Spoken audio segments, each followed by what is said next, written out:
बिस्मिल्लाहिर्रहमानिर्रहीम। मैं हूं मोहम्मद जुल्करनैन। आप देख रहे हैं टैक्स फाइलर पाकिस्तान। सवाल पूछा जा रहा है कि हमारी बैंक्स की इंफॉर्मेशन एफबीआर तक कैसे पहुंच रही हैं। तो इसमें कानून चूंकि अमेंड हो चुके हैं। एफबीआर ये कानून एक बनाया गया, इनकम टैक्स ऑर्डिनेंस 2001 है, उसके अंदर एक सेक्शन इंसर्ट किया गया था 165 है 165A, जिसके मुताबिक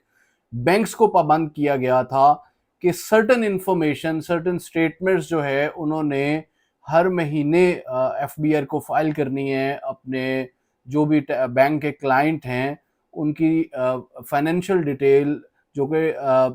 कितनी अकाउंट्स में डिपॉजिट है, कितना विड्रॉल है, क्या क्रेडिट कार्ड के ऊपर क्या पेमेंट्स हो रही हैं, या प्रॉफिट ऑन डेट, या बैंक जो सेविंग्स के ऊपर लोगों को प्रॉफिट दे रहा है उसकी स्टेटमेंट्स जो है वो तमाम के तमाम बैंक्स ने एफबीआर को सर्टन स्टेटमेंट्स की फॉर्म में फाइल करनी है। तो इसकी इन्फोर्समेंट के लिए इनकम टैक्स रूल्स 2002 के अंदर रूल 39D जो है वो इंसर्ट किया गया, जिसके अंदर ये बताया गया बैंक्स को कि आपने डिफरेंट किस्म की statements in the form of form A, जो कि फॉर्म बी है, फॉर्म सी है और फॉर्म डी है। Form A, form B, form C, form D, ये वो स्टेटमेंट्स हैं जिनके मुताबिक बैंक ने हर महीने की 15 तारीख, यानी कि जो मंथ क्लोज हो रहा है उसके आगे 15 दिन का टाइम बैंक को दे दिया गया कि आपने form A, form B, form C in form of cash withdrawal, जितने भी आपके क्लाइंट्स हैं उनके कैश विड्रॉल्स की डिटेल, उसके अंदर बैंक में जो भी पैसा डिपॉजिट हो रहा है और जो क्रेडिट कार्ड से पेमेंट हो रही है, इन फॉर्म्स की सूरत में आपने जो भी मंथ क्लोज होगा उसकी 15 तारीख, यानी कि 15 दिन का बैंकों को टाइम दिया गया कि आपने ये हमें ट्रांजैक्शंस लोगों की रिपोर्ट करनी है। तो बैंक जो है इसके मुताबिक, इस नए कानून के मुताबिक पाबंद हैं कि वो अपने क्लाइंट्स की डिटेल बियॉन्ड सर्टेन थ्रेशोल्ड वो सारी की सारी एफबीआर को रिपोर्ट करें। और वो इस वक्त फर्दर उसके अंदर जो चीज़ एक नई आई है, वो नई डेवलपमेंट ये है कि वो सारी की सारी इंफॉर्मेशन अब टैक्स पेयर के अपने पोर्टल के ऊपर उसको सिक्योर्ड एरिया, जो एफबीआर का सिक्योर्ड एरिया है, अगर टैक्स पेयर खुद लॉग इन करेगा तो मालूमात के अंदर वो सारी की सारी डिपॉजिट्स, विड्रॉल, वो उसको खुद भी नज़र आ रहे होंगे कि मैंने इतनी अमाउंट इस सर्टन पीरियड में अपने बैंक अकाउंट में डिपॉजिट करवाई और इतनी जो है विड्रॉ करवाई। और इसी तरह फॉर्म डी जो है वो 3 महीने का टाइम दिया गया, जब बैंक क्लोज करे प्रॉफिट्स वगैरह अपने जो अकाउंट होल्डर है उनको देगा, तो वो फॉर्म डी की सूरत में वो भी रिपोर्ट करेगा 3 महीने के अंदर अंदर। और इस तरह से तमाम की तमाम मालूमात जो है वो अकाउंट होल्डर्स की एफबीआर के पास जा रही है और एफबीआर उसको रिकनसाइल कर रहा है। जो लोग इस वक्त रिटर्न्स फाइल कर रहे हैं उसके साथ वो रिकनसाइल कर रहा है। अगर वो रिकनसाइल हो रही हैं फिर तो ठीक है, अगर वो रिकनसाइल नहीं हो रही या मैच नहीं हो रही तो फर्दर उसके ऊपर डिस्क्रिपेंसीज के नोटिस टैक्स पेयर्स को इशू हो रहे हैं। और वो पूछा जा रहा है कि ये बताएं कि आपके अकाउंट के अंदर इतने पैसे डिपॉजिट हुए, या आपके अकाउंट से इतने पैसे विड्रॉ हुए, या आपने अपने क्रेडिट कार्ड से इतनी पेमेंट्स की हैं, या आपने प्रॉफिट जो है अपने बैंक की सेविंग के ऊपर इतना प्रॉफिट आपको बैंक ने दिया है, तो आपने ये सारे के सारे सोर्सेस जो है रिटर्न के अंदर क्यों नहीं हमें बताए। अगर जिन जिन लोगों की ये सारी की सारी चीज़ें जो है उनकी रिटर्न के साथ मैच कर रही हैं उनको तो कोई प्रॉब्लम नहीं है, लेकिन जिन लोगों की मैच नहीं कर रही या जिनके अंदर डिस्क्रिपेंसीज एफबीआर को नजर आ रही हैं, उनको थ्रू नोटिस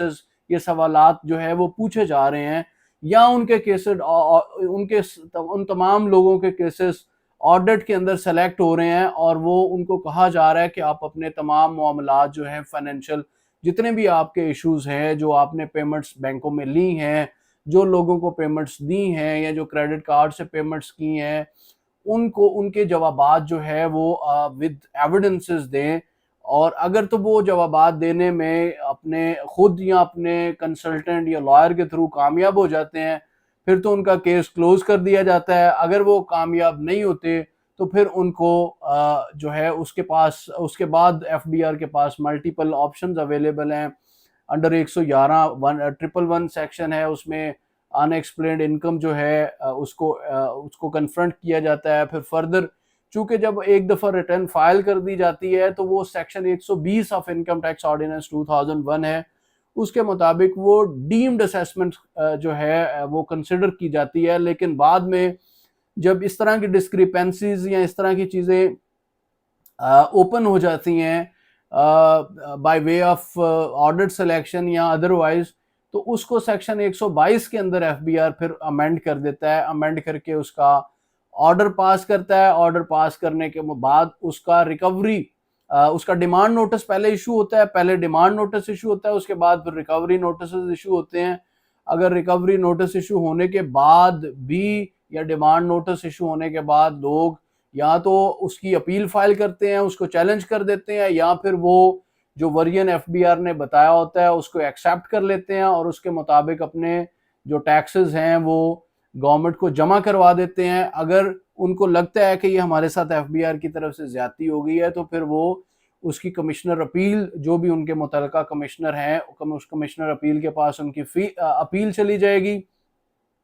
अगर कमिश्नर अपील उस अपील के ऊपर फैसला उनके हक में कर देते हैं तो फिर एफबीआर के पास राइट है कि उसको फर्दर चैलेंज कर दे ट्राइब्यूनल के फोरम पे। लेकिन